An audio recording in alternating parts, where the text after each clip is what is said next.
More from President Trump. Here we have some clips of him speaking to reporters.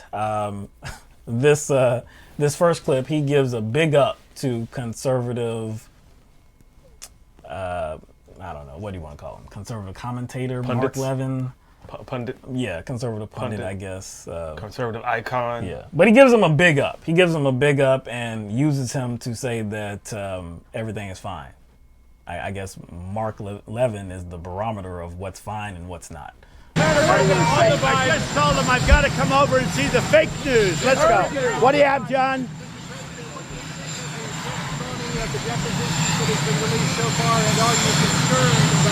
I'm not concerned about anything. The testimony has all been fine. I mean, for the most part, I never even heard of these people. I have no idea who they are. They're some very fine people. You have some never-Trumpers. It seems that nobody has any first-hand knowledge. There is no first-hand knowledge. And all that matters is one thing, the transcript. And the transcript is perfect. Mark Levin last night on television, who's a great constitutional lawyer, he broke it down. He said, what Trump said, and he was respectful, he said, President Trump. What President Trump said was perfect on the transcript.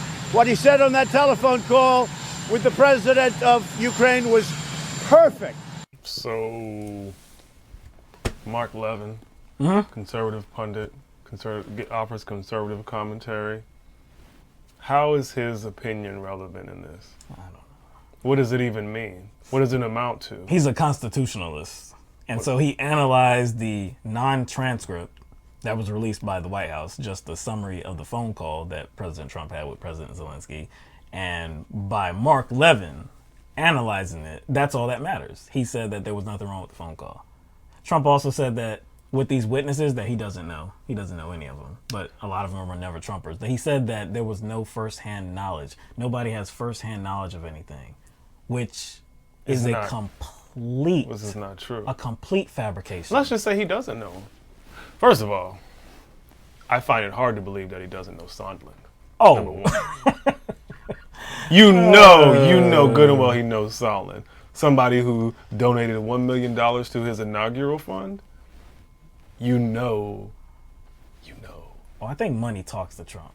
I think he knows. Of course, yes. Yeah. That was a transactional relationship, of course, and that's how Trump engages with people.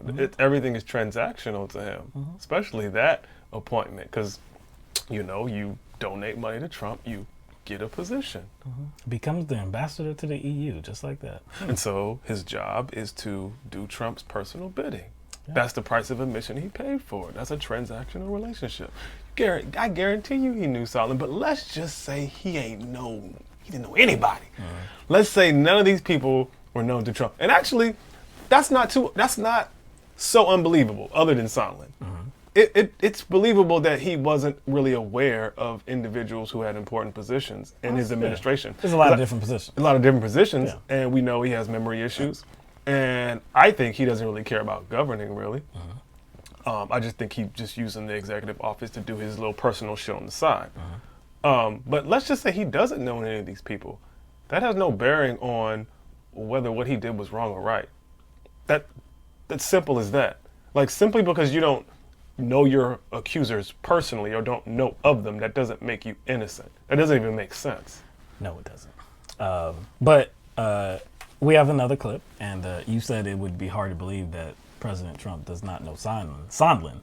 Well, here's President Trump on Sondland. Sondland said at the beginning of September he presumed there was a quid pro quo. Then there was a telephone call to you on September the 9th. Had he ever talked to you prior to that telephone call? Let me just tell you, I hardly know the gentleman, but this is the man who said there was no quid pro quo, and he still says that.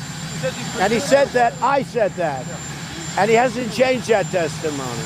So this is a man that said, as far as the president is concerned, there was no quid pro quo.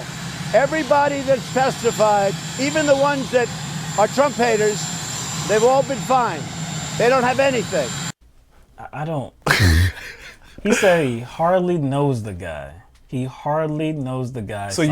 So somebody who was the ambassador to the EU, you hardly knew. Somebody that gave your inaugural committee $1 million.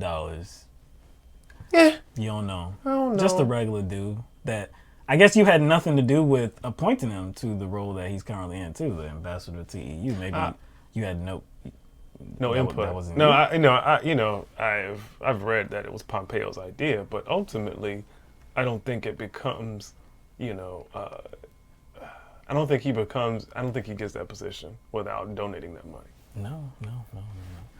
He also said that Sondland hasn't changed his testimonies. Sondland is holding firm to the idea that there was no quid pro quo because he said that Trump told him that there was no quid pro quo and said it angrily. And that is what Sondland said initially. And then he had to come back to Congress, to this congressional impeachment inquiry, and sort of amend his testimony, saying that he kind of remembered some things after hearing the testimony of others, and said that he actually delivered the message to a Ukrainian official that there was a quid pro quo, that they had to announce the investigations before the security system was released. He said this. So if Trump said that he has not changed his testimony and he's still holding firm to the idea that there's no quid pro quo, of course that is another fabrication. You know what else jumped out at me during that little exchange between him and the reporter? He said the testimonies have been fine. Yeah. Even though some of those people offering testimony are never Trumpers. But before, he derided their testimony. Of course. Yeah. Because they were never Trumpers. But now, the testimony is, it's all fine. Even though they're never Trumpers. Why would you say that somebody's a never Trumper if the testimony was fine? Not only that, what did we just show in a tweet? What did he say about the testimony, the transcripts? That they were Doctored. He said the transcripts were doctored. So if they were doctored, you would only assume that if somebody like Schiff or any other Democrat that's on these committees, if they doctored them to make President Trump look worse. Yeah, so now he's saying that, they're fine now. So you're telling me that the Democrats are so incompetent that they doctored the transcripts and they still didn't make Trump look bad? Apparently, because he just said they were fine.